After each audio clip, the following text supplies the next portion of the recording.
Hey Zen fam, 'tis me. Before I get going with the video, I want to do the usual thing of asking you to please remember to rate, favourite, comment, share, subscribe. Today is something of a special day. It's my birthday. I know billions of people all around the globe have their birthday every single day, But I'm now quite technically in my mid-40s. And, you get, as you get, through your 30s and your 40s, you become a bit more reflective.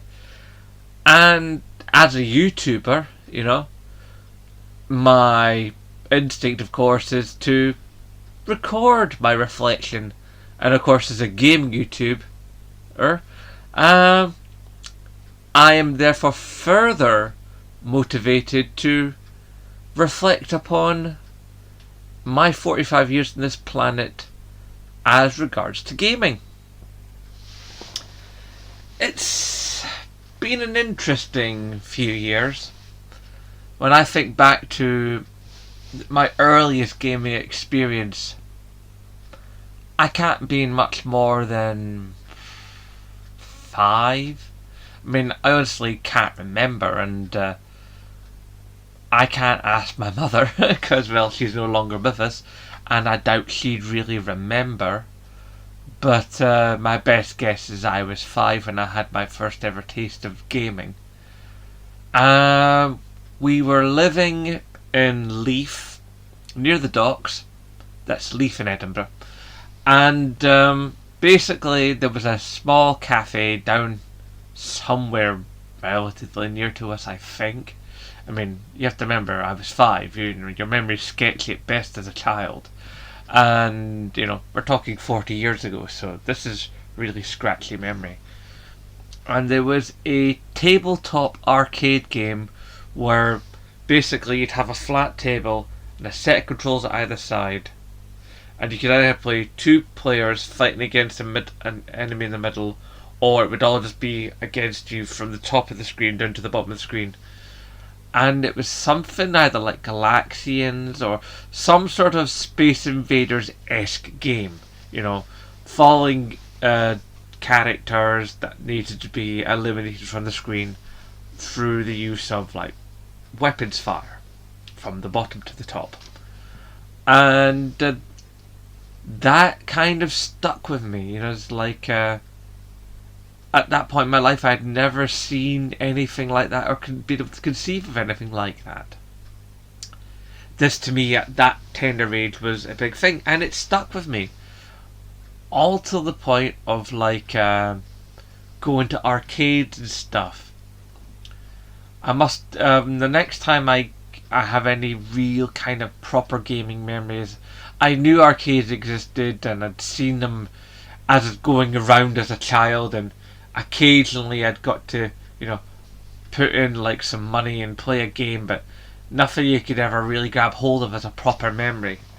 And then I must have been about 7, maybe 9, something in that region, and by that point my mum and dad were divorced, and I'd gone on a holiday. I can't remember how long. Could have been a week, could have been a fortnight, it's hard to say really. But basically I went on a holiday to Scarborough, and at that point Scarborough is very well known for having a lot of arcades on the beachfront. Scarborough is basic for all those of you who are not from this side of the Atlantic, or even this particular poxy little island. Scarborough's a small coastal town on the east coast of England, if memory serves and my geography is correct. And at that point it used to have a butt ton of arcades. And the one machine I remember playing most of all was a Star Wars game, where basically pretty much the main point of the game was to get to the Death Star and then go down the trench and fire the lasers down the hole of the exhaust port, thus knackering the Death Star. So essentially, you were playing as Luke. Um, and it was all vector graphics. If you don't know what vector graphics are, it's basically it's just wireframe and nothing else. But even then, this wireframe game just pulled me in. And part of what I think made it so engrossing was the fact that not only was it fast, it was frantic, and I actually, at that age, felt like I was in space and I was fighting for that brief moment, so like you suspend your disbelief, which is even easier to do as a child. What was helped along was the fact that Sir Alec Guinness's voice had been sampled into the machine. So you had like the Luke in the background as I'm going down the thing, and yeah. So that's kind of special to me. And as the years rolled on, bit of this, bit of that. And then I remember a couple of years later, my mum had obviously scrimped and saved hard as a Scottish single mum. As any of you out there who are fellow parents know, you put your children before you put yourself.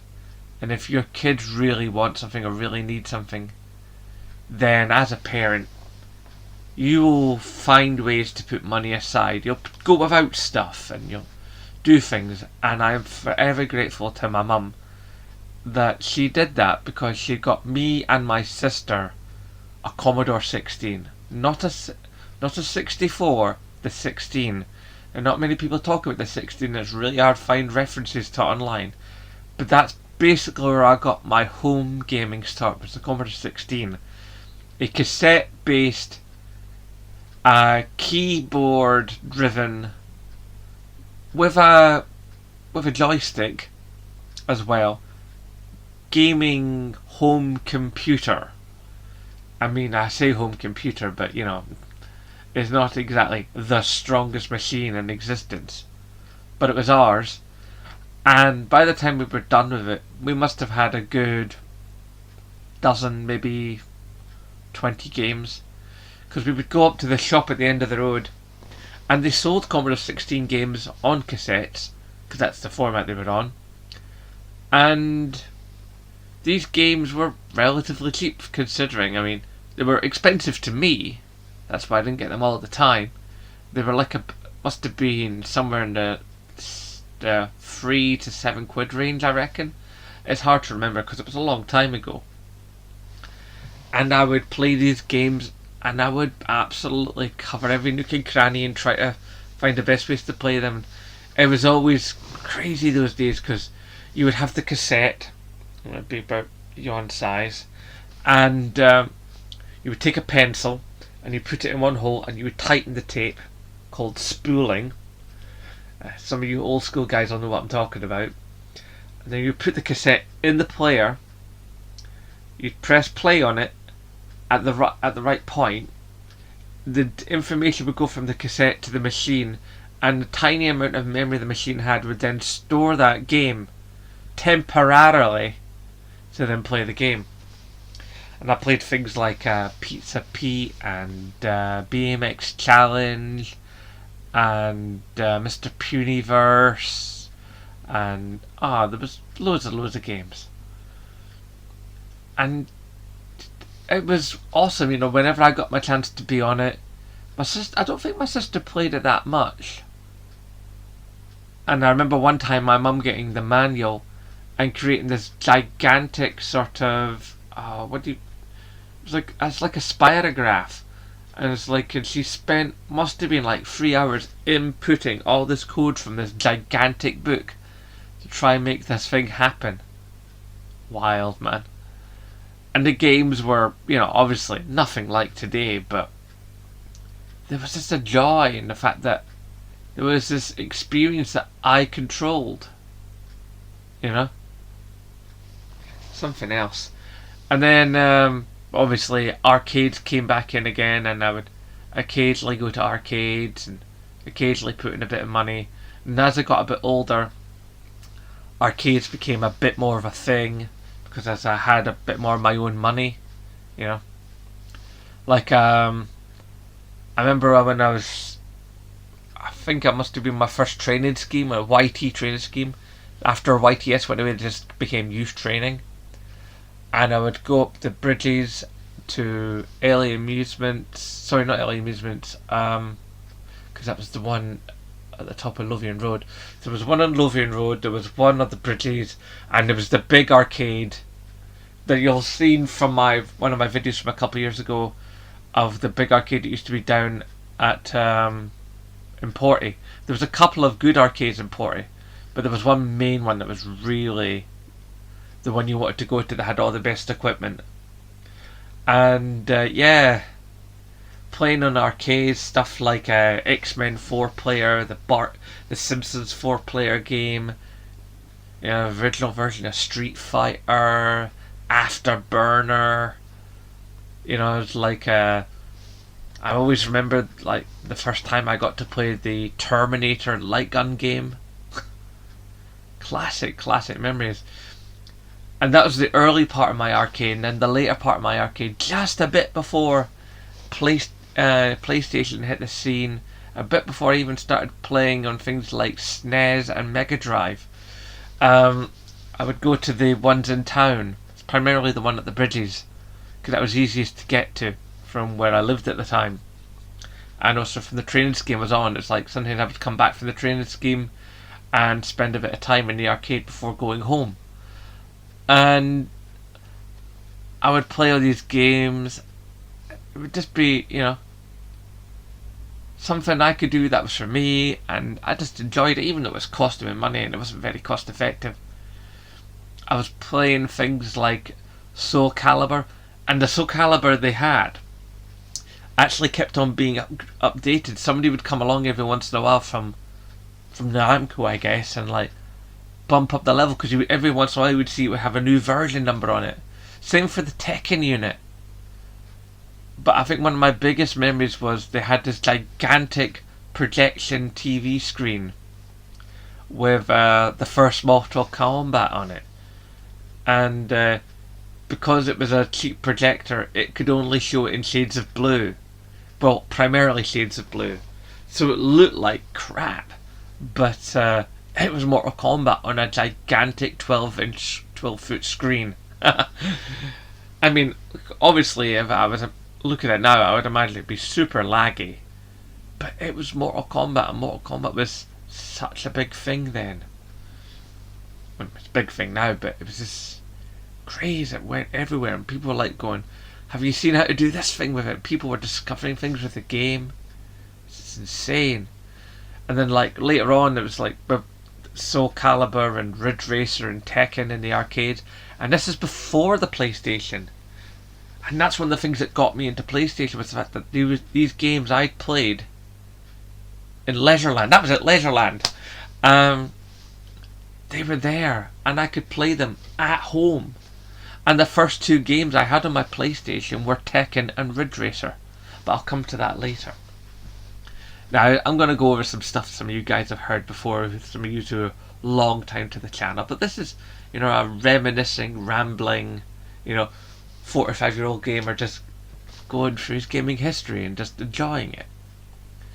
And then, of course, I had a long-term loan of my pal's SNES, and I played all kinds of stuff in it. I mean, I think the thing I liked most was probably SimCity. Getting to play God, put in that code, you'd spawn all the police stations and all the fire stations of the highest level, and you did it in a particular way, so then you'd have a whole bunch of money, and you could set it to be whatever. But unfortunately, I could never save the game, because the cartridge had a battery in it, like a watch battery, and that battery had run out. So every time I played, I basically played from scratch. So you couldn't save the game. This is early gaming, guys. It was like, everything was a hurdle. Everything. And there's I played other things here and there, but obviously Street Fighter and stuff, and just a grand old time with the original, the original SNES, or Super Nintendo Entertainment System, or whatever you want to call it. And it's like, yeah. Then I got some Mega Drive time. And that was round about the time I started going to like HMV and Virgin on Princess Street. And there's people I knew there, like my mate Jason, who I'm still friends with to this day, even though he's living away in Wales. We still talk to each other online and stuff. There's like we have video conference on Facebook Messenger and that, and he's a PSN friend and that. And like we would meet in the basement of HMV, no, the basement of Virgin and the top floor of HMV to play games together. Because that's what people did, and that's where gamers etiquette first came into being, from my mind, where you would stand behind like a 3DO reel, or an Atari Jaguar, or a Dreamcast, or a SNES, or a Mega Drive, or whatever, or an original PlayStation that eventually. And what you would do is you would stand in line to wait to play the game. Once you died, you left. You could rejoin the back of the queue, or you could go and join another queue for another game. But once you died, you got off. And the person behind you got on and played. It was never said, it was never written down, but that's what you did. That was the understanding in the room. Once you die, you get off. And those were incredible days. The games I played there, some of which I never got to play again, and some of which I, obviously, once I got a system of my own and actually had the money to do so, I made sure to get and play properly. But it's where I first played Tomb Raider on a PlayStation. I also played it on, I think it was a Saturn? Was it a Saturn? Yeah, it must have been the Saturn, yeah. So I played it on Saturn and I played it on PlayStation. Obviously the PlayStation version was far superior. The Saturn version used to crash like all over the place. I remember one time I went to push a block to get Lara into the next room, and instead of pushing the block, she rolled right through the block, and because I rolled through the block, it wouldn't let me pull the block to get out of the room. Crazy, man. It's like there's all these games I played, like AVP on the Jaguar, and it was all kinds of stuff. I could list games for ages because I just played things. And I remember seeing the original Xbox come out and look at it and go, didn't understand the system, and I didn't like the controller. I thought the Duke was massive, and I've only got wee hands. This weird thing about my hands, right? I have exactly the same hand size as both my mum and my wife. For a bloke, I got really small hands. But it did mean when I studied martial arts, usually I could get right up in your ribcage. But that's a diversion. So yeah, it's like a few more years of arcades, bordering systems here and there. Going around a guy I used to know's house, and we would spend ages and ages with his SNES and stuff. And yeah, I would just had friends who had systems, and I'd play on theirs long before I got one of my own. And then the glory day came. It was obviously like early '95, I think. And I was at the, I had my training scheme, so I had a little bit of my own money. Not much, enough to sort of like give my mum a bit of rent, and just keep things going, and just general life stuff, and occasionally buy some things for myself. But I didn't have a lot, but I've always been good at saving because, well, I come from a single parent environment, so I understand the value of money and understand looking after stuff when you have it, because you don't have a lot. So my sister's boyfriend at the time, some of you have heard this story before, he bought a PlayStation at launch, spent the full money on it. I bought it from him a matter of months later, like 4, maybe 6 months later. I bought that sucker off him for 85 quid. 85! Not only that, it came with Ridge Racer and Tekken, like I was saying before. Now, the reason I surmised he sold it to me was because he didn't know you had to buy a memory card. So obviously he kept on playing these games, and no one ever told the guy, I'm guessing, that he needed a memory card, because he just sold it to me, thinking that he'd made a dud buy. He knew and I knew of somebody that wanted to buy it, and I just was looking to shift it on. So of course, I had to play for a wee while, Tekken and Ridge Racer with no memory card because I couldn't afford one yet, but I knew I needed a memory card for it, So I played and played and played, and I got really good at Ridge Racer and Tekken because they were the only games I had. And then once I got my memory card, I just destroyed at those games. I got up all the cars and set lap records and stuff, and progressed through the games at a stupid rate. And then obviously as time went by with the original PlayStation, I got more games, I traded games, I upgraded the original PlayStation controller to the PlayStation analog stick controller. We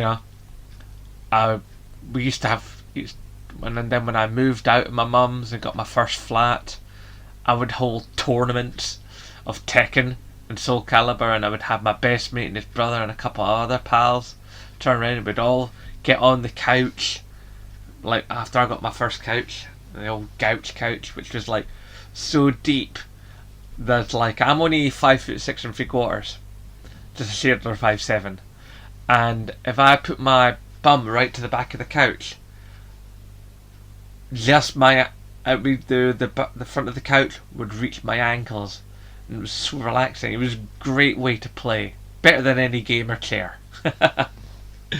And I could get this couch was really quite wide.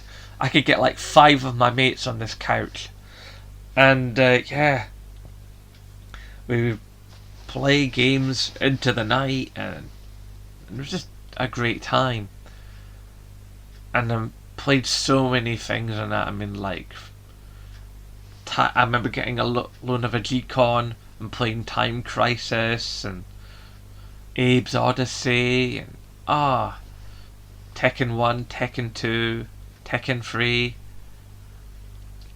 I'm playing the first Grand Theft Auto games. There was so much incredible software on that original system, and it lasted me years and years and years. And then when I eventually sold it to my mate Lana, and she bought it for me for reasonably decent money, because it was still working, unlike all the other ones she'd been looking at from other people who were having to put their PlayStations upside down to get the laser alignment going, because some of them had the cheaper version of the PlayStation, where it basically had a different housing for the laser that would melt. That happens to some older PlayStations, where the housing for the laser melts due to the heat of the machine, and so the laser alignment goes off and it can't read the disc properly. Crazy stuff, man. I sold her my original PlayStation and what games I had for it at that point, and I used that money and I put it in a save towards a PlayStation 2, and I eventually got a PlayStation 2. Oh god, I can't remember when, but it was definitely been out for a good wee while at this point, and I was deep into my martial arts at that point. I remember buying the PlayStation 2 in the game store in Cameron Toll Shopping Centre on my way to my martial arts class. And I remember at the end of class, my instructor asked all of us, while we're all kneeling in attention position, is what we were all doing that weekend. And I said, "Sir, I've just bought a PS2, sir. I'm going to go home and fire that puppy up." And he said to me, "What games do you have for it?" I said, "I've only got my PlayStation 1 games, sir, but they were up-resed." And he said, "You got no games?" And it's like, and I was like, oh, I don't got no PlayStation 2 games yet, because I was that fervor to get the money together for the PlayStation 2 that I only had a couple of PlayStation 1 games to play in it, because, as a lot of you know out there, the PlayStation 2 was backwards compatible to the PlayStation 1. I think in later models like the Slim they removed that functionality. But nonetheless, yeah. Got my PS2 and I remember booting up for the first time and seeing those towers and whoa. And I was like, this is a serious jump forward, and I started getting games.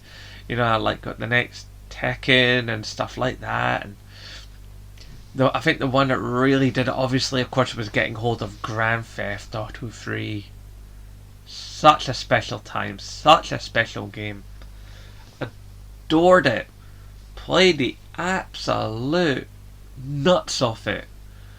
Did everything I could, although I could never find all the little drug packages. I remember finding the Easter egg by accident. I was like, why can't I get over this wall? And I'd like a parked vans and stuff, and eventually managed to get over the wall. And then I saw this thing on the wall that said, "You do realise you're not supposed to be here." And I found that most amusing. But then I couldn't figure out how to get out of it, so basically what I had to do was I had to quit the game and then come back into the game, so then it would spawn me away from that wall, because I didn't know how to get away from that area. Oh man. And as time went by, obviously I played like San Andreas and I adored that, and you know, played so many awesome games on the PlayStation 2. It was such a incredible system, and as this is happening, I'm visiting the arcades less and less, and the arcade is dying off piece by piece, but I still like to go every once in a while. And I was playing things, you know, like later arcade things where were like dedicated units like Top Skater and Prop Cycle. Oh man, there's like Time Crisis 2, things like that, you know, incredible stuff. And you know, that went on for some time, and you know, my play wasn't as big as it is now, because it was like I was trying to concentrate on, like, you know, having my first proper full-time girlfriend, and you know, who now of course is my wife, and I wasn't playing as much, and you know, because I couldn't afford games as easily, because games had gotten more expensive with this generational leap. And then, you know, I was unemployed for a bit, and I was working on a voluntary basis at a place called the Forest Cafe. And I built up my tips, and I built up my tips, because that's all I had was tips, because it was voluntary work. And I wasn't getting any dole, I was just getting housing benefit. So I literally was living on fumes. And my girlfriend, she was helping out where she could. Now my wife, and you know, that somehow I managed to scrabble together enough tips where I could buy a PS3, and then I got some dole back, and I got a couple of games here and there. But I remember when I got my PS3, it's sort of like I really had to work it. I had the money in cash for my PS3, and yeah, so I went. There was a bunch of shops on Princess Street at that point. There was still HMV. There used to be a game right at the west end of Princess Street, and there was also a Dixon's, which is now a Curry's PC World. If it's still there, I'm not sure. It might be. I think it might be becoming a tart and tat shop by now. And yeah, I went around each one of those shops and I said, "Look, I've got the money here, the physical money, the actual readies. And what can you do for me?" And each one of the shops I went to was like, "That's what we have on offer, mate." And then when I got to the last one, which was the Dixon's, I said, "Right," I said to the guy, I said, look pal, I've got the actual physical money here. Now, each one of the shops is doing this offer or that offer, this one. But, like, I don't like those particular games. I mean, one of them was the Golden Compass. Golden Compass, please. So yeah, it's like I wasn't buying the Golden Compass, come on. And when there was like FIFA, and I'm not a football guy, it's like, nah, this was not happening. I wasn't spending my hard earned to get a game I didn't like. So I said to the guy, I said, look, what I really want is like either a game I really like, I actually have in my life and play, or another controller. Because I'm giving you the 300 in cash. Back then, saying the words in cash for a bit of high-end electronics meant something. Gave you a bit of barter power, you know. And the guy was like, I don't know if I can authorize that. I said, well, can I speak to your supervisor? You know, so I spoke to like his line manager. And his line manager was like, right, I'll tell you what. Any one of these games on this lower rack, and you're the cash, but only the one controller, which is obviously the controller in the box. I said, fair enough. So that day, I walked home with a brand new PlayStation 3 and MotorStorm. God, I loved MotorStorm.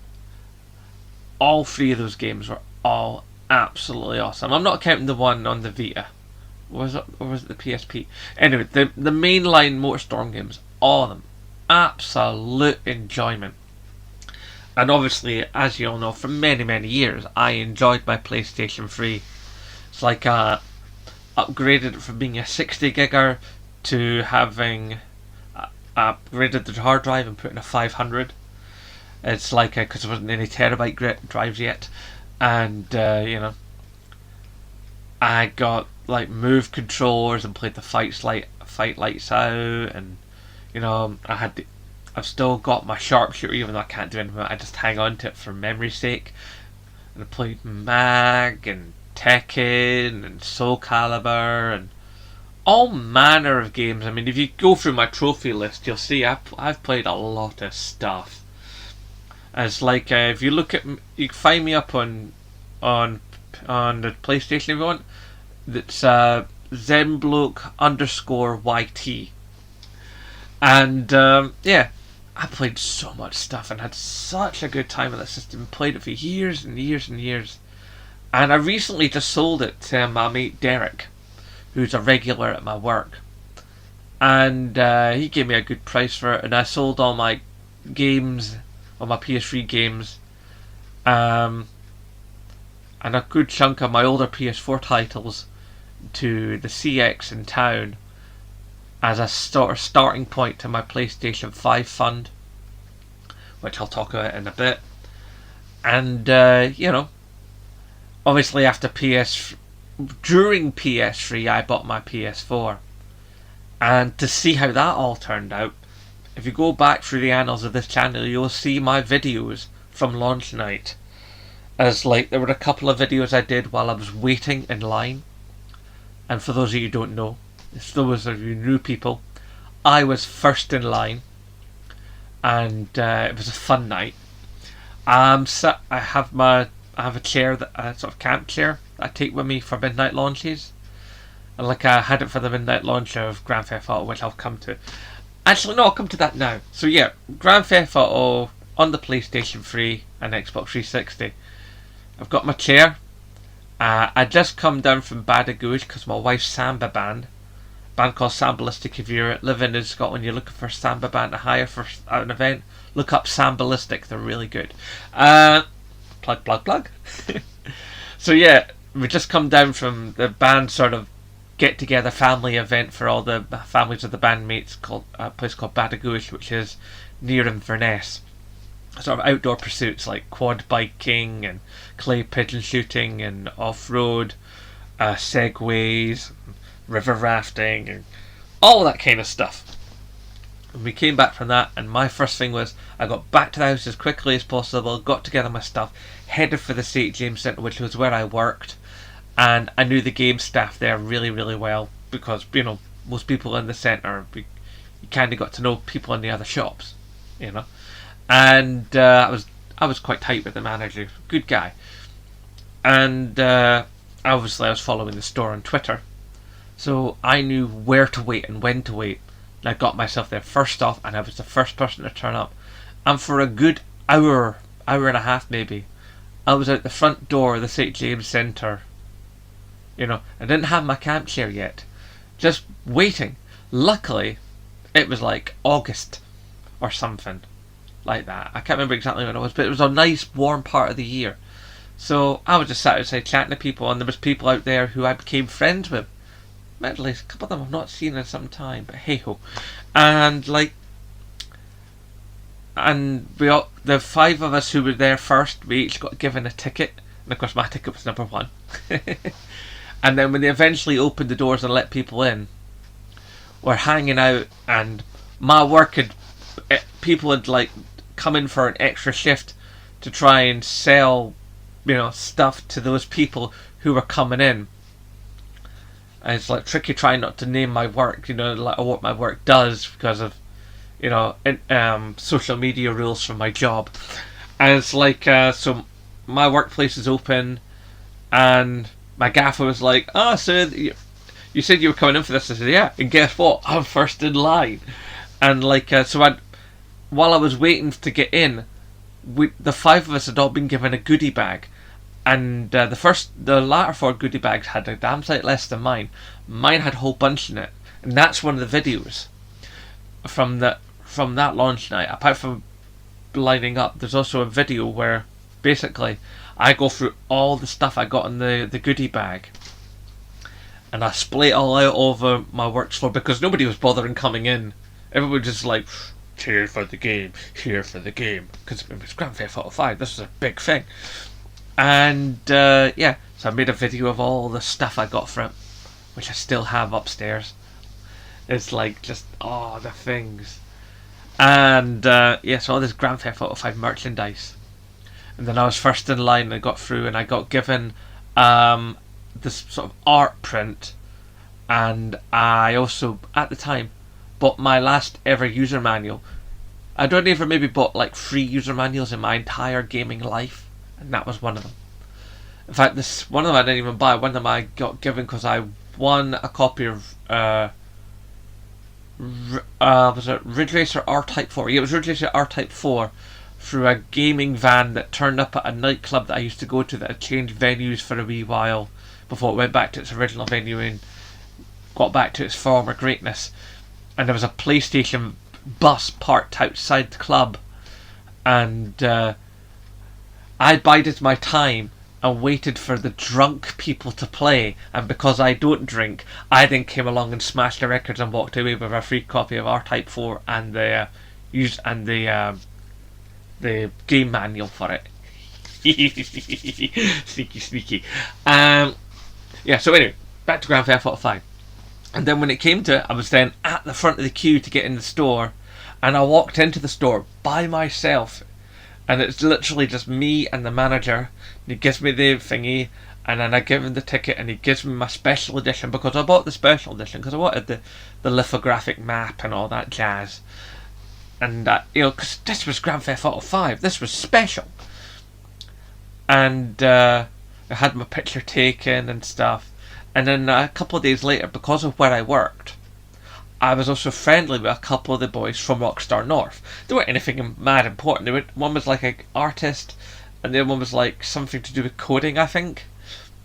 And we got along really well. And they offered to take my lithographic map in and get it signed.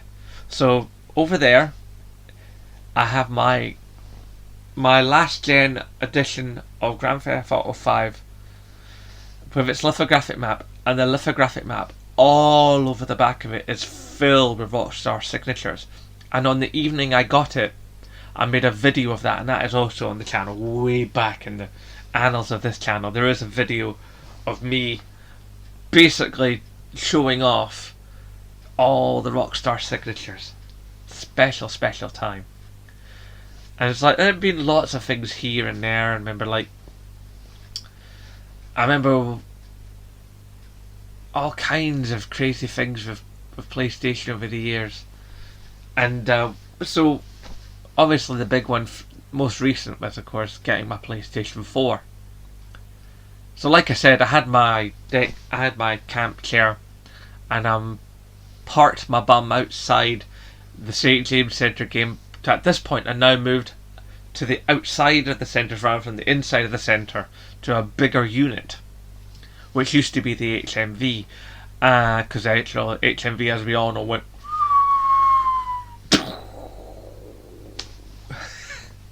shame, because HMV was cool. And yeah, so I'm sat outside the game, and they had a new manager, but I'd also got in tight with this guy too, and his deputy manager. In fact, most of the staff knew me because I would be in a lot, because just chatting and blethering and like occasionally buying stuff, and you know, obviously I'd been in a lot over the last few months, occasionally putting in more money and buying more and more game credit, so then I would get the receipts and then do the code at the bottom of the receipt to try and win the 200 quid of game credit. This is like slowly Gatchy Monkey, because I had the money saved a long time back, but then I thought I'd just put the money into that and try and like as many times as possible to win the prize. I figured, why not? What am I going to lose, Didn't win the prize, of course. And on that night, so I'm sat there. I got there at like 4 o'clock on a cold Scottish November evening, and I'm sat outside. And after about half an hour, the manager comes out. He goes, "Dude, you're here?" I go, "Yeah, queued up." He goes, "But you pre-ordered," which meant obviously that I would get the system regardless. I could turn up the next day and still get my system because it was all pre-ordered and bought and everything. And he said, "But you pre-ordered." I said, "Yeah." He said, "Okay," because he knows I'm a YouTuber and I was making a video, and obviously I was mad keen for this because I love gaming. Hence why I started this channel. That I'm also an opinionated person. He says self-censoring. And yeah, so I waited, and at one point he comes to me and goes, "Dude, seriously, go get yourself something to eat and drink from your work. Get something warm in you. Go have a wee or whatever. Come back. Don't worry, your space will be safe." So I did that, went away, sat in the warm, defrosted a little bit, got a chance for a proper wee, and had a wee bit of a blether with the people at my work, came back out, set up the chair, and even though a couple of people, I'd boom, straight back to where I was, because he was like, "No, he was here, so you just give him space." And it's I plugged myself down and continued to wait, and slowly over the course of the night made videos, and saw the queue grow and grow and grow, and then about, must have been 10 o'clock or something, the manager comes out and he gives all his goodie bags, and of course my goodie bag had a bit more than others, and I got this really sweet PlayStation Blue t-shirt with the PlayStation 4 logo on it. And then a couple of weeks later I knackered the t-shirt because I was dyeing my wife's hair purple, and to dye it purple I had to make it blonde first, and some of the blonding agent spilled on the side of the t-shirt, and I was like, "Oh no!" So I can't really wear the t-shirt because it looks terrible. Shame. But then again, I don't really tend to wear a lot of colours. I mean, you've probably noticed I'm metal, so I wear black. And so yeah, got this really cool t-shirt and all the rest of it. And then I came home and I did the unboxing video, which I set to the tune of the Striptease, and then I did a video about a day or two later, sort of lambasting the sort of mono earphone that came with it. And then I started to see videos of other people who queued up in other cities, like London and New York, and watching these people who, like me, went to flagship stores, but unlike me, got treated like an utter king. And the guy went to London, he got in and he met Andrew House, and he signed the box of his system, and the guy in New York got even bigger stuff, and so I think he met Jack Tretton, and I got a goodie bag. But That's in the past. Admittedly, for a bit there, I was like, how come I didn't get any of that stuff? You know, I was a wee bit annoyed. And like, you know, as the years passed on and loving PS4, and then they did like the next time that PlayStation annoyed me was when they did the 20th anniversary edition of the PlayStation 4, which was all coloured like original PlayStation grey, and it annoyed me because to get one of these systems, you had to go to one particular store somewhere in London, if you understood enough clues of where it was you were going, to take 499 quid, or whatever it was. Anyway, whatever the money was, you had to take the amount of money for the system to this one store in London on this one particular day, which meant if you were somebody like me living in Scotland, you had to take the time off work, then travel down, stand in line, hopefully get a system, and then travel all the way back home again, missing effectively 3 days of work on no notice. Okay? Yeah, a lot of bosses are going to go, are you having a laugh, mate? I need you here. You know? It's like, so it just all seemed very London centric, you know? And I did admittedly make a video, one of the only videos you'll ever see from me where I swear, and I age restricted the video. I clicked it for mature content, and I just let rip of every bit of Scottishness I have in swearing. And if you know anything about Scotland, those of you outside it, you know that we are the kings of swearing. Okay? And I was just angry, and I just stood in a bus shelter. I didn't want to like have my wee boy hear all this coming out of me, and I railed. Not one of my finest videos, but an honest video. And as times passed, like I got my PSVR and I got my BD remote, and I got like I rebought a second Move for VR.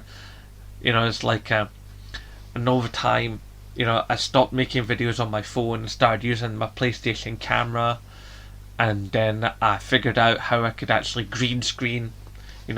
Thanks to Lana Blurp. I don't know if you're still a subscriber, Lana, but you are awesome. And I occasionally see your name pop up online. Salute to you. In fact, there was even a video I did where it said Lana was right. And it's like, that's what the video was entitled. Because she was right about a thing. I can't remember what it was now, because a long time ago. But yeah, good player. She knows what she's talking about. And she showed me how to do green screening. So now I green screen my videos, and from that I've figured out how to like get real world footage and green screen that behind me, like you've seen the last couple of years with my videos at Resonate and at Glasgow Games Expo. And next year I very much hope to go to EGX for you guys and report from there. Maybe at some point I'll even get up the money and go to like E3 or Gamescom. Now if I could do that for you, that would be awesome. I love doing outside broadcasting for you guys. Like going to an event and showing you the event that you yourself can't necessarily get to. I really like doing that. And yeah. And now I'm looking forward to PlayStation 5, and I'm seeing its graphical upgrade. Now I've got money put aside in my game wallet, and I'm just super, super hype and really looking forward to it. And all these years of gaming history, and I'm looking forward even more to gaming future. And I'm so interested to see what happens. Obviously there have been shoddy developments in the last few years with microtransactions and on-disc DLC and DRM and all the rest of it. But on the whole, even though I dislike what Stadia is doing and stuff, I do honestly believe that the future of gaming has never looked brighter. As the technology accelerates and as the gaming base expands and gaming itself has become more accepted, we are looking forward to very, very interesting days. And I look forward to sharing those coming weeks, months and years with you, my beautiful audience. I don't know if there's really much more I could say right now. There's probably a billion other stories I'm forgetting to mention, but then this video would be like 3 hours long, and I've already gone on for better part of an hour, so it's probably about time that I end this. If you made to the end of this video, then I tell you what, put in the comments section, just so I know you got here, the word spatula. Okay, you know, the kitchen tool. Put in the word spatula in the comments if you made it this far. I'd be interested to see how many of you got here. I better wrap up because, like I say, nearly an hour gone. Thank you very much for your attention and indulging this 45-year-old gaming nutcase. Please, as always, hashtag support your Scottish YouTubers. And as always, aye, nae bother.